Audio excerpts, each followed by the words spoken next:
అని దీనికి దూరుతాడు అన్నట్టు ఫీల్ అయ్యారు. But it's okay.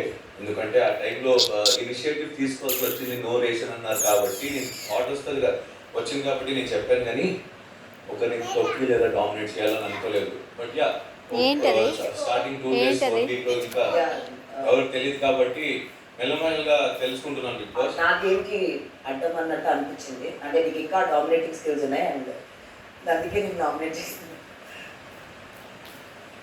నా రెండో nomination because I can't nominate Yashmi, it's Prerana. Bigg Boss Prerana actually నాకు పర్సనల్గా నాకు చాలా ఇష్టం. నువ్వంటే మనం బాండ్ కూడా అయ్యాం వెరీ బాగా. మన కింగ్ ఎవరైతే మనకు ఒకవేళ బాగాలేకపోతే ఒక కింగ్డమ్లో మనం ఆ కింగ్తో ఫైట్ చేయొచ్చు. ఎందుకంటే ఒక కింగ్ మంచిగా ఉంటేనే కింగ్డమ్ అంతా మంచిగా ఉంటుందని నా ఫీలింగ్. అండ్ సెకండ్ థింగ్, మీరు బయట ఫ్రెండ్షిప్స్ పెట్టుకొని వచ్చి వాళ్ళని ఫాలో అవ్వమని, మీరు ఫాలో అవ్వచ్చు కానీ వేరే వాళ్ళని ఫాలో అవ్వమని చెప్పే రైట్ లేదు. సో సెకండ్ పాయింట్ ఏంటంటే what ever you did picking from the dustbin, ఆ పాయింట్ నాకు నచ్చింది.